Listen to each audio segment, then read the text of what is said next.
Hey everybody, it's your John One Sports, Adam, and it's hurry up. It's week 3 in the preseason, the week where you make your money. This is where you earn your trip to the regular season. This is where you make your meal ticket. Most guys are going to be showcased today.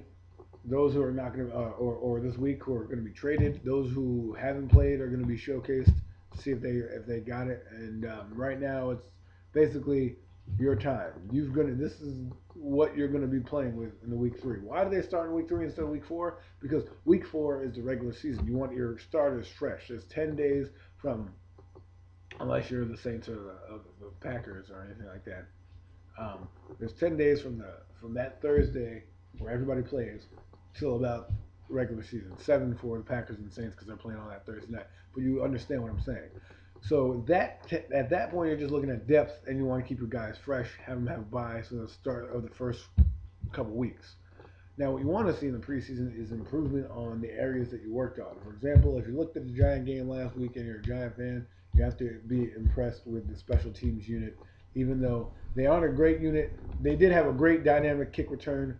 They had some good coverage plays with their units, so that was good to see. Defense came to play. Unfortunately, the Giants lost one of their starters, and you can debate from here until next year whether or not they should have their starters in, but that's a freak play. It happens here and there. It could happen in the regular season because it's one of those bang-bang plays where you blitz and the guys collide and bang, you know.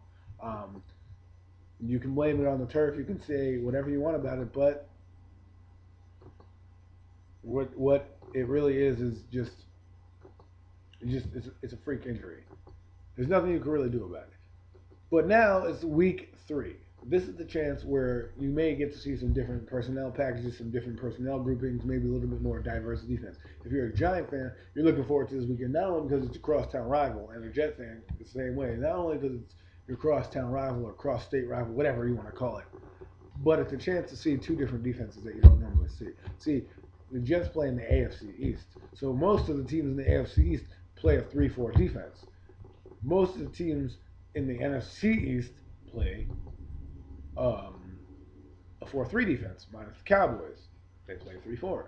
But they don't see the Cowboys till later on down the season, so this is a good test for them to see if they can actually learn the calls and the checkdowns on a 3-4 defense. Now, just a little few tidbits before we get into some defensive things I want you guys to look at is the Dolphins signed Larry Johnson. I don't know how I love it or hate it. It's a move that had to be made.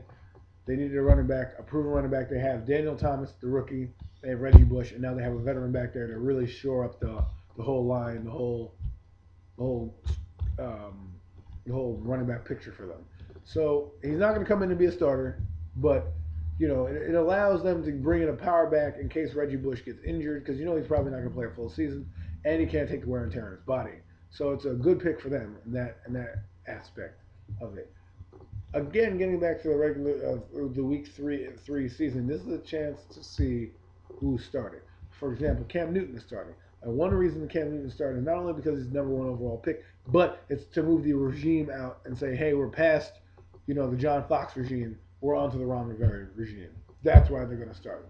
Not because they don't think Jimmy Clausen can do it. It's because they want him to be that franchise. That coach is going to live and die by that pick, Cam Newton. Same thing in Denver. Denver, they did not pick Tim Tebow. Josh McDaniels did. What they want to do is get rid of the Josh McDaniels stigmatism and that whole fallout they had with him, and they want to start Kyle Orton. And it doesn't help that Tim Tebow hasn't really produced much in the preseason. So you can understand why they would go with that. So I'm just give you an understanding of why the preseason is the way it is. You also want to understand who the starters are for your game in week 1. You don't play week 4 because week 4 you want to get 10 days for your starters and your main core guys to get some rest. Basically, you're playing the back end of your roster.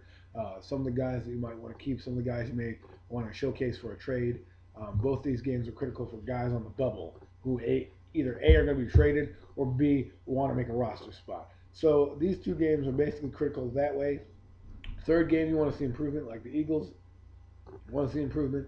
Just like the Giants saw improvement in the special teams, the Eagles want to see improvement from the quarterback not turning the ball over, offensive line, things like that. Cowboys want to see improvement as well in their offensive line. The Redskins have proven that they can beat teams, but it's only the preseason. And you got to be kidding me. You got to be kidding me. You think if you think you're gonna win with Josh Beck and Rex Grossman, why are they on the Redskins? Just putting that out there. Just putting it out there. Just think about that. If they were such a great franchise and those two quarterbacks are great, don't you think they have a job by now? Josh Beck couldn't even get the starting job in Miami. And Rex Grossman got kicked off the Bears. So it is what it is. He can't even make it with the Texans. So, hey, I'm not trying to say the guy can't play. I'm just opening some eyes. This has been your Week 3 preseason report. I'm your boy of the Hurry Up, Adam. We'll be back next week, give you a recap and a season preview, and pick the AFC West winner. Stay tuned for that.